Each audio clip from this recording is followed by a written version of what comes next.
All right, we're going to learn the first piece in Chidush Rabbeinu Chaim Halevi, Hilchos Yesodei Hatorah, the only piece in these halachas, Perek Hey Halacha Aleph. Reb Chaim is talking about the issue over here of the three mitzvos which are Yahareg Val Yavar, Avodah Zarah, Gilui Arayos, and Shvichus Damim. And he's trying to understand what is the source, what is the reason why Shvichus Damim is Yahareg Val Yavar. How do we understand that on a deeper level? So he begins with the Rambam. The Rambam says, "K'shiyamod nachri v'yenas es Yisrael lavar al achos mikol mitzvos ha'amuros b'Torah o yahargenu yavar val yehareg." The general rule is that if a non-Jew forces a Jew to violate any of the mitzvos in the Torah, or he's going to kill him, so generally we say yavar val yehareg. B'medvar ma'amurim b'shar mitzvos chutz me'avodah zarah v'gilui arayos u'shvichus damim. The three exceptions, of course, are avodah zarah, gilui arayos, u'shvichus damim. Aval sholosh averos elohim yomer lo avar al achas mehen o tehareg yehareg val yavar. In those three cases, so we say that it's a yahareg val yavar, that the Jew has to give his life up rather than violate them. So Reb Chaim quotes that this is from the Gemara in Sanhedrin, Daf Ayin Daled. Am Rabbi Yochanan mishum Reb Shimon ben Yehotzadok ninnu v'gamru ba'aliyas beis nitze belud kol aver shvatorah im omrim lo la'adam avor val tehareg yavar val yehareg chutz me'avodah zarah v'gilui arayos u'shvichus damim. All right, so the Gemara quotes this. Rabbi Yochanan said from Reb Shimon ben Yehotzadok that this was concluded, this was decided upon in an attic in Beis Nitzah in Lud. But the rule is, like the Rambam said, that any averos in the Torah, you should be Yavor Val Yehareg, with the exception of Avodah Zarah, Gilui Arayos, Shvichus Damim. Now, where do we get these from? So the Gemara goes through the source for each of these three averos. Avodah Zarah, Ki Rabbi Eliezer, the Tanya Rabbi Eliezer, Omer V'Haftas Hashem Elokecha B'chol Levavcha B'chol Nafshecha B'chol Me'odecha.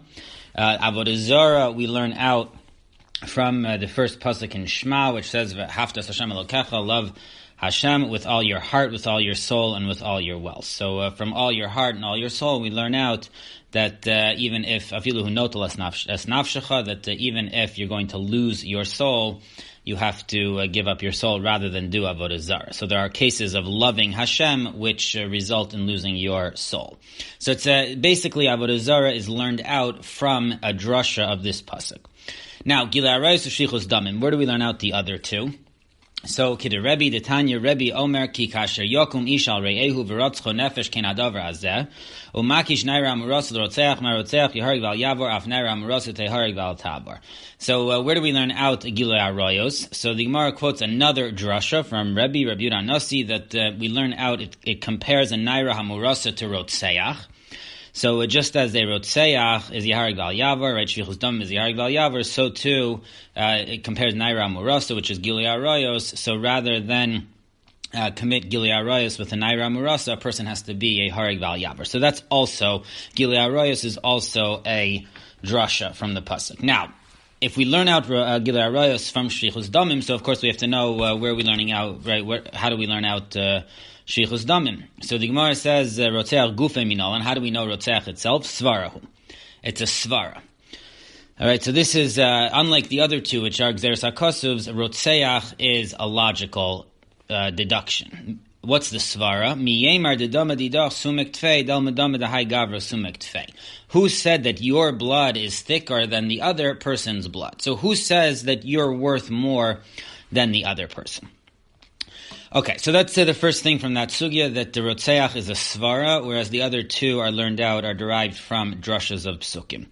Misham basugya od lo omru ala b'tzina aval b'farhesia afilu mitzvah kala yehareg val yavar. Now the Gemara then distinguishes between, all of this is only in private. The whole din of yavar val yehareg is only when you're in private, but b'farhesia, if it's in public, so then any mitzvah is yehareg val yavar, because there's a chilul Hashem. The public chilul Hashem makes it that everything is a yehareg val yavar. So the Gemara now asks, Esther farhesia, but what about Esther? Esther marrying Achashverosh was a farhesia sin, and she didn't give up her life. So the Gemara has two answers. Amar Abaya, Esther Karka Olam Haisa, Rava Amar Hanas Atzman Shaini. Abaya said that Esther was Karka Olam. She was totally passive. It was like she was as if she was like the ground on the earth.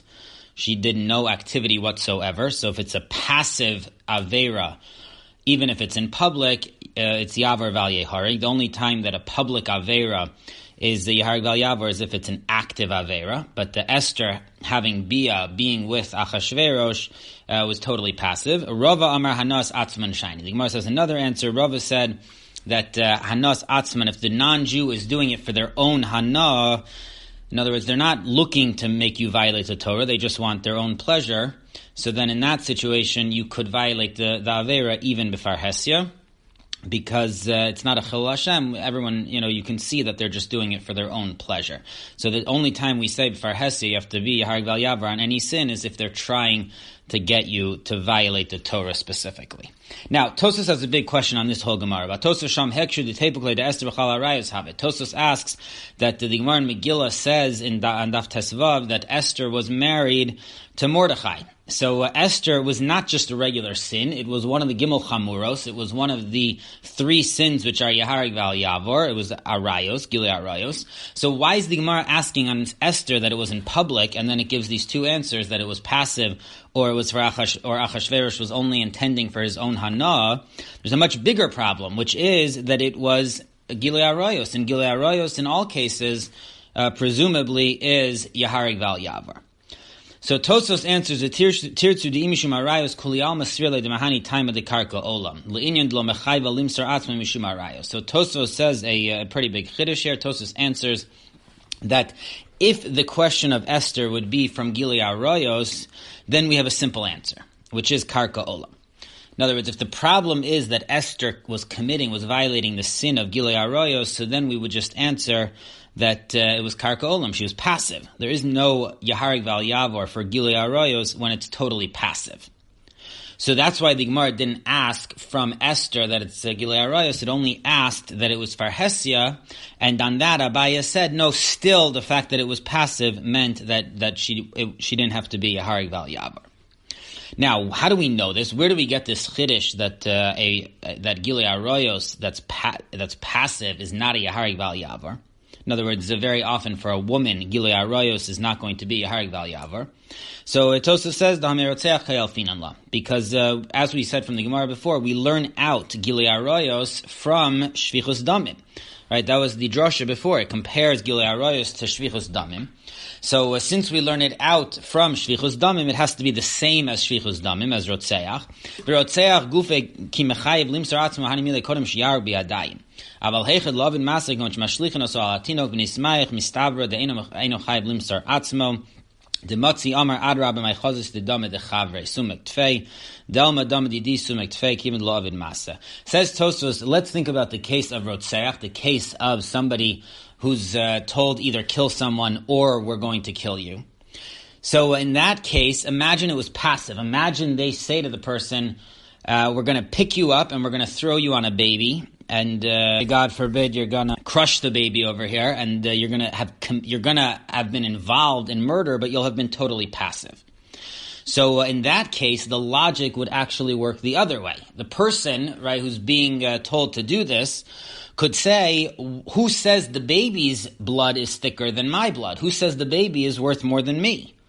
So if it's a passive activity that's going to result in murder, so in that case the person would be allowed to just passively do it because they're not committing any murder. So the whole svara of Rotzeach, the whole svara of my chazis, only tells us that you cannot do an active murder. If you do an active murder, then you have to be a Yahareg Val Yavor rather than do it. But a passive murder, something where you're not going to be doing any action whatsoever, so then that you would be allowed to do in order to save your life. And based on that, since we derive the whole situation of Gilei Arayos is learned out from Rotzeach, so therefore we derive that Gilei Arayos, which is passive, is also permitted.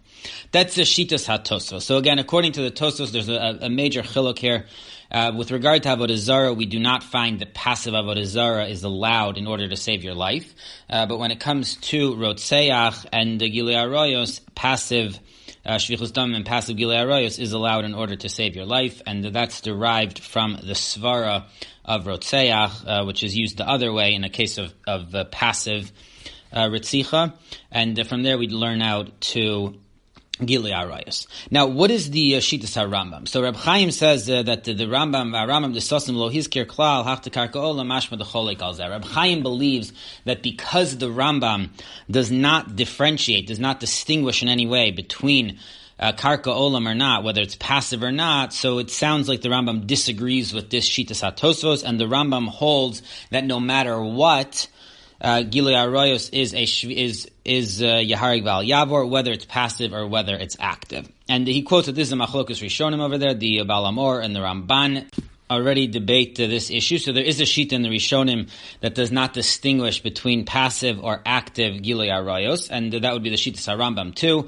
Now, what about Tosfos' question that Esther was Gilui Arayos? Why didn't the Gemara ask from that at all? So there's two other answers over here. Either this is a different tradition in Chazal, and they don't believe that Esther was married. She was a Pnuya, so that would be one answer. Or Tosfos has another answer, which is that Bias Nochri is not considered Arayos. So either of those would answer that question. But the question that Reb Chaim now moves on to is how to understand the Rambam conceptually, how to understand the Shitas HaRambam, that there is no distinction between passive and active Gilui Arayos, right? And Tosfos brought a proof to this because Ritzicha, if it's going to be passive Ritzicha, so then a person would be allowed to do it in order to save their life. So that should be the same thing for Gilui Arayos. So Reb Chaim explains here, this is his first approach. It's based on the following, that when we talk about Ritzicha being a Yaharig Val Yavor, it's actually different than the other two, than Gilui Arayos and Avodah Zarah, because Gilui Arayos and Avodah Zarah are because of the Chumras HaAveira, the Chumras HaIsur. These are very strict Isurim, and the Torah said that your life is not worth more than not violating these Isurim, and therefore they come before saving your life. But when it comes to Ritzicha, Reb Chaim suggests that Ritzicha is like all other Averos. V'chai bahem displaces the Isur Ritzicha. There is no more Isur Ritzicha. But it's still a Yaharig Val Yavor because there's something else going on over here. And that is, this is Reb Shlomo Hyman's formulation of this, that is that there's a chiyuv hatzala of the other person. So you cannot prioritize saving your life at the expense of somebody else's life. Not because of the Isur Ritzicha. It's not because there's an Aveira of Ritzicha, but it's because you cannot prioritize yourself over his life. Who says that you're worth more than him? My chazis. All right, so based on that, says Reb Chaim that there's going to be a major distinction between Ritzicha and Gilui Arayos. Ritzicha, where it's not really an Isur. The only issue is that you cannot prioritize yourself. So there we say it's a svara, my chazis. And if it's going to be passive, so then the svara works the other way, and you're allowed to save yourself in a passive way, so long as you're not doing anything active. But that has no bearing on the Isur of Gilui Arayos, where we're dealing with the chumrah of the actual Isur. When it comes to the chumrah of an Isur, so there's no distinction between passive or active. In all cases, you would violate the Isur. So based on that, says Reb Chaim, that we cannot learn out, this is the Shitas HaRambam, that we cannot learn out from Ritzicha to Gilui Arayos, as Tosfos suggested, because the Ritzicha, we're not talking about an Isur, but Gilui Arayos we are. So when you translate it from Ritzicha to Gilui Arayos, we end up deriving that even passive Gilui Arayos is going to be a Yaharig Val Yavor. So Gilui Arayos ends up being more of a chumrah than Ritzicha in that regard, that it applies even to passive Gilui Arayos. But again, that's a reflection of the fact that by Ritzicha we're dealing with a svara, not an Isur, but by Gilui Arayos we're dealing with an Isur, and when it comes to an Isur, there's no distinction between passive or active. So according to this, when we say that we're learning out Gilui Arayos from Ritzicha, so we don't mean we're learning out in every single detail. Rather, what we mean is that we're learning out the basic idea, the basic concept that Gilui Arayos is also Yaharig Val Yavor, but in the details it's different, and that's because the svara is different. We're learning out from something which is my chazis, which is a svara. We're learning out to Gilui Arayos, which is an Isur, which is Yaharig Val Yavor, and therefore it's going to be different in certain respects. That is Reb Chaim's first understanding of it. According to that approach, the Rambam agrees with Tosfos that Ritzicha, which is passive, is Yavor Val Yeharig. It's only active Ritzicha, which is Yaharig Val Yavor. The only machlokus between the Rambam and Tosfos is when it comes to Gilui Arayos. All right, and the machlokas centers on whether you can learn out Gilui Arayos from the Isur Ritzicha with regard to passive being Yavar Valye Harig.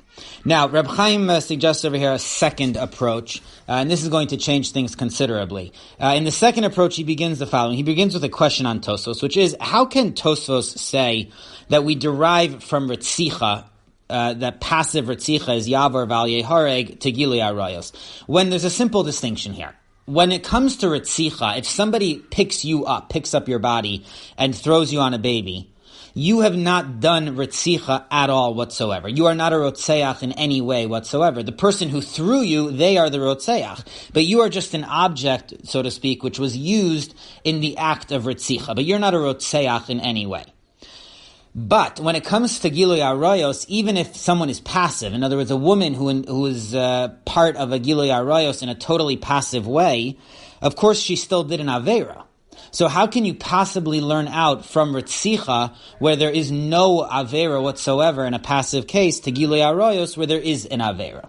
So Reb Chaim explains that what Tosfos must mean is that he must mean that even theoretically, if we were to have a case where you are a Rotzeach, even though it's passive, in other words, let's say we could find a case, or theoretically there's a case where you're totally passive, someone uses your body in the act of Ritzicha, but you're still considered a Rotzeach somehow. So even so, in that situation, it would still be Yavar Valye Harig. So according to Tosfos, it doesn't make a difference whether there's an Isser over here or not. Doesn't matter whether you're a Rotzeach. Doesn't matter whether you're doing Gilui Arayos. Even if you're doing an Isser, the only thing that matters really is whether it's passive or active. If it's passive, so then you do not, it's a Yavar Valye Harig, and if it's active, then it's going to be a Harig Val Yavar. But, says Reb Chaim, this is not totally clear. All right, so now this is where I'm going to read a little bit inside. This is where he comes to his key chakira in this piece, the key conceptual issue that he's trying to explore. He says the following: El de Rotzeach gufa tzarich iyun bezeh. He says we need to explore a Rotzeach itself according to what we just said. De be'emes yesh lefarish ma'ide kamar hagemara hachsvar de ma'chazis de dama didach sumek tfei dalma dama dechavrich sumek tfei betrei gavne. He says there's actually family. It looks a little different for everyone. For some, it's mom and dad. For others, roommates who feel like family. And for others, it's your significant other, their golfing buddies, your children, a high school soccer team starting lineup, and oh look, they're all taking you up on the offer to stay for dinner, really testing the limits of that phrase, the more the merrier. But no matter where you call home, Geico makes it easy to bundle and save on home and car insurance. Easier than making 3 frozen pizzas and assorted frozen veggies into a cohesive meal. Two ways that we could explain the svara of my chazis that we've been dealing with over here. There's 2 different ways we could explain it. O de nema de kevan de shkulin heim shnehem. All right, option number 1 is that because they're both equal, this is going to be the key term, so please remember this phrase, de shkulin heim shnehem, they are both equal. So because they're equal, therefore you cannot do anything, right? We tell you to just be totally passive. You cannot kill someone because who knows if you're worth more than they are. And you also don't have to actively give your life in order not to passively be part of Ritzicha. Because who says they're worth more than you? So because we don't know who's worth more than anybody else, we say just be totally passive. Just don't do anything either way. Okay, so if the person tells you to kill them, you cannot do that. It would be a Harig Val Yavar. And if the person wants to use you to kill them in a passive way, so then it would be Yavar Val Harig. It's totally passive. Option number 2 is the following. O de nema de kivan de shkulin hein mimela eina nidches bifnei pikuach nefesh. Or we could say that since they're shkulin, since they're equal, right, we don't know who's worth more than, nobody's worth more than anybody else, therefore we don't push off the Isur Ritzicha because of Pikuach Nefesh. All right, I'm using over here, I'm going to explain this according to Reb Moshe Soloveitchik's explanation. This is a grandson of Reb Chaim, and hopefully we'll talk about him a little bit more at the end of this piece. But he explains the second side very nicely, that this tzad, we're saying that the Isur Ritzicha is an important factor in the equation over here. Because if you go ahead and kill someone to save your own life, so since shkulin hein, so we've lost a life, and you've committed an Isur Ritzicha. So there's sort of a double problem over here. There's loss of a life and an Isur Ritzicha. On the other hand, if it's Yaharig Val Yavor, if you don't allow yourself, if you don't go ahead and kill the person, so then you are going to be killed. There's loss of a life, but there's no Isur Etzicha. So the Isur Etzicha is essentially what determines that we're going to say Yaharig Val Yavar in order to avoid the Isur Etzicha. So unlike the first tzad over here, which we talked about, which is that there is no more Isur Etzicha, it's pushed off because of a Chai Bahem, and now the only criteria we're evaluating is whether or not you're allowed to prioritize your life over somebody else's. In other words, we're just evaluating the loss of life. And for that we say, my chazis, who says that anyone's more important? That's tzad number one. So based on that, you're not allowed to do anything actively. You're just totally passive. Tzad number two is that no, the Isur Etzicha is an important part of this equation, because when we're evaluating whether you should go ahead and kill the other person, so that would be in addition to loss of life, also an Isur Etzicha, as opposed to if you don't do the Shvichus Damim, then you will lose your life, but there won't be an Isur Etzicha, so that's preferable to doing the Ritzicha, to doing the Shvichus Damim, and that's why Ritzicha is Yaharig Val Yavar. Based on that understanding, if the Isur Ritzicha does play a role over here, so then, as we discussed before, when it comes to Isurim, active versus passive is not a distinction, it's not important. So based on that, we would say that by Isur Ritzicha, by Shvichus Damim, it's Yaharig Val Yavar no matter what, whether it's active or whether it's even passive. Unlike Tosfos, who holds that passive Ritzicha one would be allowed to do in order to save their life, it's Yavar Val Yehareg. According to this analysis of Reb Chaim, if the Isur Ritzicha is important, so then even a passive Shvichus Damim would be prohibited, would be Yahareg Val Yavar. Okay, so that's the central issue that Reb Chaim wants to understand. What is the basis of my chazis that we say that Shvichus Damim is Yaharig Val Yavar? Is it because they're shkulinhain and therefore it has nothing to do with Isur Etzicha? It's just that the two people, we can't prioritize one person over the other? Or is it because once they're shkulinhain, we say that the Isur Etzicha does play a role over here? And the major nafkamina, as we've seen, is whether or not a passive versus active Shvichus Damim would be allowed. Okay, now Reb Chaim brings a very interesting proof to resolve this issue. He says that he thinks the explanation is like the second approach, which involves the Isur Etzicha, and he quotes the Gemara in Bava Metzia. There's two guys that are lost in the desert and they have enough water, only enough for one of them to survive. So the Gemara quotes Machlokas over there, which is Ben Petura holds that they have to share the water. The guy who owns the water has to share it, and both of them are going to die because there's not enough for both of them to get back. Ad Sheba Rabbi Akiva v'limed v'chay achicha imcha chayecha kodmen l'chaye achecha. Rabbi Akiva came and he said that the pasuk says v'chay achicha imach, that your brother will live with you. So it sounds like we derive from here that your life comes first. Right, he lives with you, but you have priority. So therefore, when you're in a desert and you have enough water to survive, but your friend is going to die, so you are allowed to prioritize yourself and take the water for yourself. Says Reb Chaim, in that case over there, that is a passive action. You're not killing him. You're not actively doing anything to him. You're just drinking the water yourself. You're not sharing the water. So that's a passive form of murder. And still, the Gemara said that according to Ben Petura, you're not allowed to do it. Right? It's still a Yaharig Val Yavar according to Ben Petura. And Rabbi Akiva, who holds that it's Yavar Val Yaharig, so to speak, but he has a special drasha from a pasuk in that case. Right, v'od yoser, even more. It's not just that this is a passive form of murder, but od yoser lo have hasam din ritzicha klal. That's not even ritzicha. V'rak mishum din hatzala. Over there, we're just talking about a hatzalas nefashos. You're not doing any action of shvichus damim whatsoever. Umikol malkom tzrichinon lekrad v'chayachicha imach dechayecha kodmin. Still, we need a pasuk to tell us that you're allowed to save yourself. V'shma mina dedavka b'hatzala deika krad v'chayachicha imach dechayecha kodmin aval b'ritzicha. Says Rav Chaim, we derive from this Gemara that only by Hatzolos Nefashos, only in this case, where it's not Ritzicha at all, we're only dealing with whether or not you have to save your friend, there we say that you're allowed to prioritize yourself in a passive action. So you don't have to go ahead and die in order to save your friend if all you're doing is a passive avoidance of hatzalas nefashos. But when it comes to actual ritzicha, we don't have a pasuk over there. There is no gzeres hakasuv that you're allowed to do it. So based on that, we would say that even in a passive form of murder, we still say yaharig val yavor.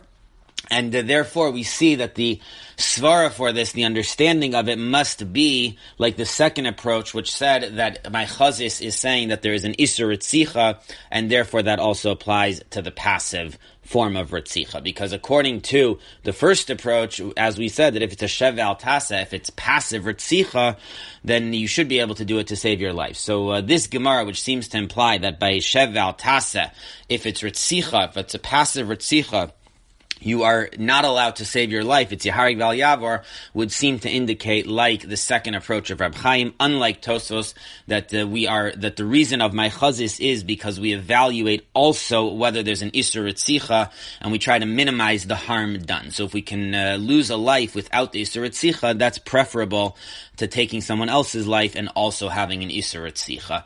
And that's both by active and passive. And according to this, Reb Chaim concludes that that's the Shittas HaRambam. The Rambam disagrees not only by Arayos, that was the first approach, that the Rambam disagrees by Arayos, but he agrees by Ritzicha, that passive Ritzicha is Yavor Val Yehareg. And according to that, the machlokus between the Rambam and Tosfos is whether you could learn out Arayos from Ritzicha or not. Now, says Reb Chaim in the second approach, that the Rambam disagrees not only by Arayos, but also by Ritzicha. And the Rambam holds that both Arayos and Ritzicha are Yeharig Val Yavor in all cases, whether they're active or whether they're passive.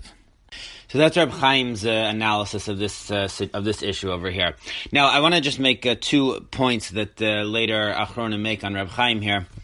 And that is, first of all, Reb Chaim's understanding of the Machlokus ben Petura and Reb Akiva, that they're arguing about a form of Yaharig Val Yavor. Ben Petura, who holds that they have to split the water even though they'll both die, is a sort of Yaharig Val Yavor. So many later Achronim have a problem with that understanding of the Machlokus. Rabbi Zalman Meltzer in the Even Ozal, Rab Chatzkel Abramsky and Chazon Yechezkel, Rav Shach in the Avi Ezri, and Reb Shlomo Hyman in his Chidushim on Ksubis, they all wonder that does not seem to be the simple or the mainstream way of understanding this, because to say that Ben Petura holds that there's a chiyuv of Yaharig Val Yavor for Hatzalas Nefashos is a very strange thing. Generally, Yaharig Val Yavor is only for real Shvichus Damim, for real Ritzicha. But how could someone hold that there's a chiyuv of Yaharig Val Yavor when it comes simply to not saving, to not being Matzil Nefesh of someone else? So that's a major problem. Reb Chaim does seem to understand that the alternative to Rabbi Akiva is Yaharig Val Yavor din, but we usually don't say that by Hatzalas Nefashos. These Achronim explain that Ben Petura seems to be a different din. There seems to be a din shal yira echad b'misas chavero, that you're not supposed to watch your friend die while you're drinking your water. So that's a separate din than Yaharig Val Yavor, and according to that, then the Machlokas Rabbi Akiva and Ben Petura would not really have much to do with the issue that Reb Chaim's dealing with over here, which is the issue of Yaharig Val Yavor by Shvichus Damim. Now, there's another set of questions over here that comes from the Chazon Ish. The Chazon Ish was a very careful reader of Reb Chaim, and on this piece he has a number of questions. There's a very nice piece from Rav Moshe Soloveitchik, who is Reb Chaim's grandson from Switzerland, not to be confused with his son, also named Rav Moshe Soloveitchik. And he has a nice piece that was published in the Sefer HaZikaron, the memorial volume for Reb Chatzkel Abramsky, and it was published again in his book. I'm using the new Or Olam publication of Reb Chaim, so it has all of these sources in the back. It's a very nice edition. So in this piece, Rav Moshe Soloveitchik goes through at length the whole machlokus between Reb Chaim and the Chazon Ish, all of the questions, and he tries to explain both positions. And we incorporated some of his explanations as we were going through the piece. But I'll just point out one question. The Chazon Ish has a question on Reb Chaim, which is that the Chazon Ish says, if Reb Chaim holds that even for a passive form of Ritzicha, even if someone's going to use the Jew's body to kill someone, they still have a chiyuv of Yaharig Val Yavor. So the Chazon Ish asks, well, then we have a very strange thing, that everyone, all the Jews who are watching this, should have to kill this person. He says, "Lefi zeh im kein chayavin kol Yisrael lahargo b'shul shliach shlichuhu al hatinok." Right? Let's say someone says, "I'm going to kill you unless you allow me to use your body and throw it on a baby," and the person says, "Okay, you can do that." And that's the Yaharig Val Yavar according to Reb Chaim. So all Jews who are watching it should have to kill this person rather than allow him to do Yaharig Val Yavar. And that, of course, is a very strange idea. That does not seem to be correct, that people can kill someone if they're going to be a passive participant in a case of Shvichus Damim. So that's the Chazon Ish's question on Reb Chaim's idea that passive murder would also be Yaharig Val Yavar. So Rav Moshe Soloveitchik explains over here, and based on the way we explained it, which was his way, so it obviously answers the Chazon Ish's question that Reb Chaim is trying in the second position where the Isur Ritzicha is the important part. Reb Chaim is trying to evaluate which situation is going to have less problems attached to it. So when we do an active form of murder, so that's both an Isur Ritzicha and a form of murder. When it comes to passive, that's Reb Chaim's Chiddush, that we also say that in that case there's going to be loss of life and an Isur Ritzicha. So therefore we prefer that you allow yourself, that it's Yaharig Val Yavar, so that way there's no Isur Ritzicha at all. But for all sorts of people to come and kill this person, that's also going to be an Isur Ritzicha. In other words, all these cases are when a non-Jew is going to do it, so there's no Isur Ritzicha. But for Jews who are trying to follow the Torah and to go and kill someone, that's also an Isur Ritzicha. So of course we would never say that people should kill someone who is going to be Yavar Val Yehareg passively, even though that person is doing something wrong, but to kill them would also be an Isur Ritzicha, and it would defeat the whole purpose of the Yahareg Val Yavar, which is to minimize the problems in this situation. So that's the Rav Moshe Soloveitchik's answer to that. And finally, maybe most importantly, he also points out that there's an explicit Rashi on Yuma Pei Beis and Beis, which seems to basically say exactly like Reb Chaim's second position. Rashi describes this over here. He's talking about my chazis, kolomar my daitech lemishrei milsu mishum v'chai bahem. Right? How could you allow this because of v'chai bahem? Tamo shel davar lefi shechaviva nafshin shel Yisrael lifnei hamakom yoser min hamitzvos. The reason for v'chai bahem is because HaKadosh Baruch Hu wants our souls, our lives, more than the mitzvahs. Amar HaKadosh Baruch Hu tibatel ha-mitzvah v'yichya zeh. So HaKadosh Baruch Hu said, you're allowed to violate the mitzvah in order to live. Aval achshav sheyesh kan Yisrael nerag v'ha-mitzvah betela. But since over here, anyways, someone's going to be killed, lama yitav b'nei hamakom lavra al mitzvah. So why should HaKadosh Baruch Hu want you to violate his mitzvah? Lama yihi adamcha chaviv olav yoser midam chavercha Yisrael. Why should you be more precious than your friend? And the same thing appears also in Rashi and Sanhedrin, Ayin Daled Amud Aleph. He uses the term Hilkach Ein Kan Lomar V'chai Bahem Lo Shiyamus Bahem. We do not say V'chai Bahem. So this Rashi would seem to indicate exactly like Reb Chaim's second position, that there is no v'chai bahem in this situation. The Isur Ritzicha is still in full effect, even though it's going to result in loss of life. And the reason is because either way there's going to be loss of life. So why should we say that v'chai bahem displaces the Isur Ritzicha? So, in conclusion, Reb Chaim's basic conceptual idea over here, the key conceptual point he's exploring, is why do we say that Ritzicha, the Shvichus Damim, is Yaharig Val Yavor? The reason the Gemara gives is my chazis, which seems to be a svara. So it seems to be that Ritzicha is different than Gilui Arayos and Avodah Zarah, where the Isur is because of the Isur, the Chumras HaIsur. Gilui Arayos and Avodah Zarah are such Chamordik Isurim, they're so strict that we cannot violate them in order to save a life. But the Ritzicha seems to be a little different. It's a svara of my chazis. The question that Reb Chaim wants to know is, what does it mean that my chazis makes it that Shvichus Dam is Yaharig Val Yavar? Does it mean that there's something separate from the Isur Ritzicha going on over here? There's the Chiyuv Hatzala, you can't prioritize your life over someone else.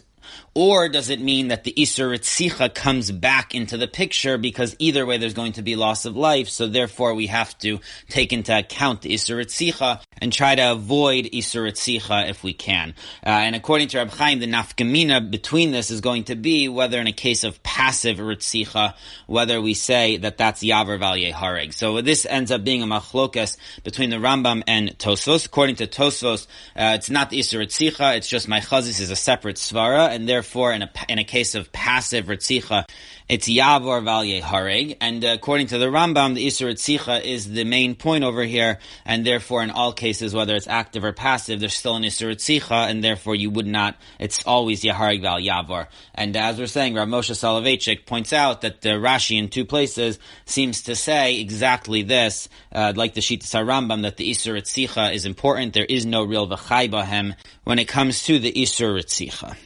And the Chazon Ish, as we mentioned, Chazon Ish has some problems with this analysis, and his analysis is a much more practical one, that Meichazis simply means that you're not allowed to save your life at the expense of taking someone else's life. That's how the Chazon Ish understands it more simply, unlike Reb Chaim's slightly more analytical model of understanding this halacha.